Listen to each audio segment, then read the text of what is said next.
You like what needs? Yeah, I thought as a whole we were more assignment sound. I thought we played the run really well, except for that one run that got outside of us. Just something that we got to continue to get the work on. Our corner got out leveraged, and I think they went for 20 or 30. But besides that, and they didn't run the ball on us at all. So we're really pleased with the way that we played the run against them, and especially that's kind of what they pride themselves in. And so to be able to do that and stop the run, we're really pleased with that. I thought we got after the quarterback really well. I thought our DBs covered well. Just in general, though, we were more assignment sound. We executed better, and I thought we tackled better in general. And so, all improvements. I thought we got better. We took a step forward, and just now ready for another opportunity against a really good opponent this week. How good is East Carolina's offense? Or what do you see I'd say it's the second best offense we've faced up to this point. Well, I should say third best.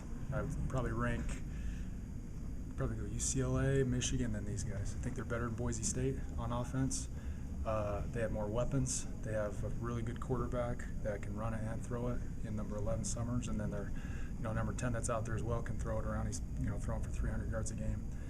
So, and then their receiver, number 7, is probably the best guy we've seen so far this year. Their tight end is by far the best tight end we've seen this year. I think he's really good. So, really good skill guys to get the ball to. And turning on the film, just been really impressed with the teams that they've played. Played Florida really well, had a chance right down at the end to win that game, and unfortunately the ball slips out of the quarterback's hand. But they had a chance. They had a wide open guy running a wheel route, wide open guy, and the ball slips out of the quarterback's hands, or else that game's probably tied and they're going into overtime against Florida, who's now 5-0. Who else? Beats Virginia Tech. So they're a good team, really good team. It's going to be a good challenge for our guys, especially against the scheme that we struggled with earlier in the season against UCLA. Their scheme is very similar to UCLA, very similar run game. So I don't think their back is as good as UCLA, but he's pretty good.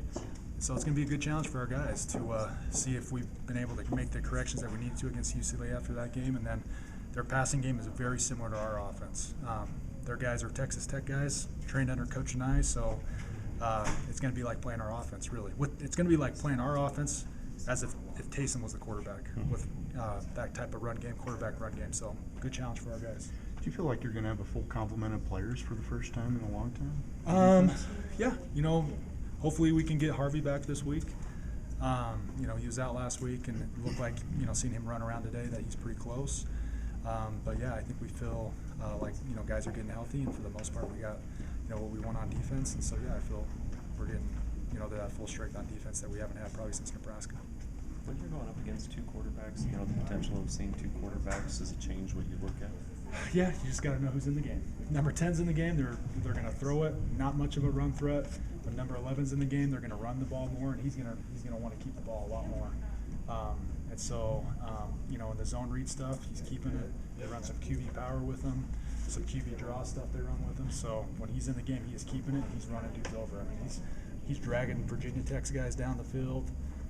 SMU, those guys couldn't tackle him, so he's a big physical runner that's fast, and so we're going to have to be great tacklers and physical at the point of contact, and we're going to have to be able to bring that guy down.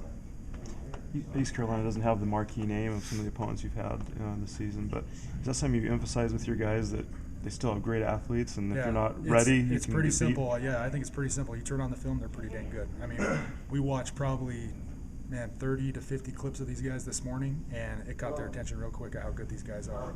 And so, they don't have the Michigan name or the Nebraska name or Boise State or whatever, but like I said before, I think this is the third best offense we've played up to this point this season.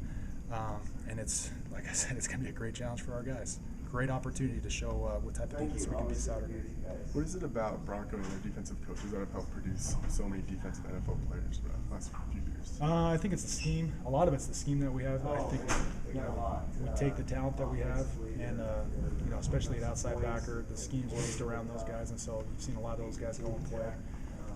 But he does a really good job of just helping those guys make plays. And then, at the safety position, like with Daniel Sorensen, it's kind of based around him as well. But a lot of it's based upon having really good players, obviously, that will help, and a scheme that highlights what they can do. Did you watch Detroit last night? Did you watch Ziggy? I watched it, yeah. Give me your thoughts. It was fun, yeah. Your boy Ziggy. He made some really good plays, and had to kind of turn the game for him around there at the end with that forced fumble. And but yeah, he looks good out there. It's fun to watch him.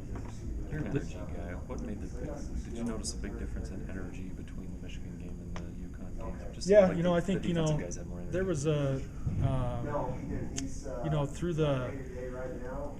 through playing and having success, I think that helps you have more energy. And so at the beginning of the game in Michigan, we had some success, but as the game went on, I think they lost some confidence in themselves. But, coming into the UConn game, I think just by getting stops early and, getting some 3 and outs, some sacks, interceptions late in the game, that helps you have more energy. Now it's just being able to do that all the time. You got to, teams are good. Teams are going to have success. And so it's being able to be mentally tough and know that teams are going to eventually make some plays and you got to fight through that and move on to the next play. But I thought, even in the UConn game, I thought our energy lacked compared to what it was in the beginning of the season. And it needs to improve for us to play well this week, because I think in part of football, you have to be energized, you have to be passionate, and if you don't have that part in you, you're not going to be a very good football team. And I thought we actually lacked that more.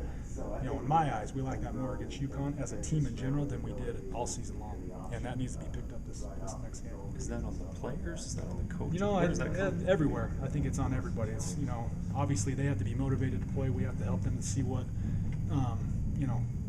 what's at stake, and I think we still have a great season that we can have, but it's one game at a time. And a lot of our goals that we set at the beginning of the season is still intact. Going undefeated at home is one of them, and we still have that going for us. And so to reach that goal, we obviously have to play well on Saturday. Is that where guys like Fred seems to play with a lot of energy? Harvey, of course, Longy plays with a lot of energy. Kai plays with that. Is that one of their, one of the things they really bring to the team as a whole, not just their skill? Yeah, those guys are a lot of those guys are energy guys. Kai, Taki, I'd say would be the same, and Fred and Harvey. That's what one of the great characteristics that those guys bring is just that energy and passion that they have for the game. And so, if they're playing with that type of energy and emotion and passion, that rubs off on other guys, and it just ends up, if the defense is playing like that, and maybe the offense is lacking that, then maybe the offense sees that and they pick up their game, and vice versa. If the defense is lacking a little bit of energy, but the offense is bringing it, it's just in general, the energy of the team needs to increase for us to play at our potential, I believe. Has Trevor shown you that he's got a little more range maybe than you guys thought? Because I think you gave him like a 47-yarder. Yeah, it's always dependent on pregame. So when we get out there pregame, just depending upon how he's kicking it, how the wind's blowing. Obviously, if we're at higher elevation, he's going to be able to kick the ball farther. But, this game, pregame, he was kicking the ball pretty consistent, 50 yards. And so if you want to know what our range is going to be, show up about 2 hours early. You'll be able to get a great idea. And he was booming them pretty good consistently, 2 hours before the game. And so we felt his range in that game was about 48. Typically, we feel comfortable around 45, around there. But, we gave him an opportunity. I think that one was a 48 or 49 one that he ended up hooking left. But that's how we determined that. That one just missed. The other one, was it blocked? Or the other one was blocked, yeah. So Louis, our right guard, his leg slipped out. So when his leg slipped out, he fell down, and the guy was able to get over the top of him. But really, it was just bad footing. I mean, I hate to say that, but his leg just slipped out of him, made him fall lower than what he should have been, and then the guy was able to get over the top of him. Kelly, what makes that nickel package so effective for you guys? Is it personnel? Is it down and distance? It's obviously when you know the team's going to pass the ball, then you can tee off on them a little bit. And, we've created some, great blitzes and great, there's a lot of stuff that we're showing that offenses don't know, what's going on out there. And so you do that, and you combine that with really good players. And when we put our best players out on the field, when you have Bronson and Sione and Fred, and then, when Harvey Longy's healthy, and now a guy that's really stepping up. I always forget how to say his last name. You probably can help me. Tomasi's last name? Laulile. There you go. He's really shown really well in the last 2 games, between the Michigan game and UConn. The guy's been super impressive. So to just get him out there, another bigger guy that can rush the passer, I believe we got 5 really good pass rushers. And I mean, you look at our stat sheet on sacks. We have, I think it's 8 or 9 guys with sacks. Harvey has 4, and so it leads our team. But you get really good players out there with a good scheme that confuses an offense. You're going to get some pressure on the quarterback, especially when you know they're going to be passing the ball. Did you review that targeting on Shildy? What are your thoughts on that? Yeah, the rule is if it's even close, they're going to call it, and it was close. And so I don't think he hit him with his helmet, but You know, it was close enough for the official to call it. I think when they went to the review, there was no angle that could overturn it. The angle that we had from the end zone, it's pretty clear that he didn't hit him with his helmet, but it's close, and so unfortunate for him. Tough lesson to learn, but yeah, he's got to learn. Just go right through that guy. You know, that's what I'm telling him, right? You know, from the beginning is you should never, you know, hit a guy high like that. You need to go right through his chest, and you know, hopefully from now on, that's what he does. When you think back to both being a player and a coach, who's been the best energy defender that you can think of? Brandon Ogletree, I'd say as a coach, it's definitely Brandon Ogletree as a player.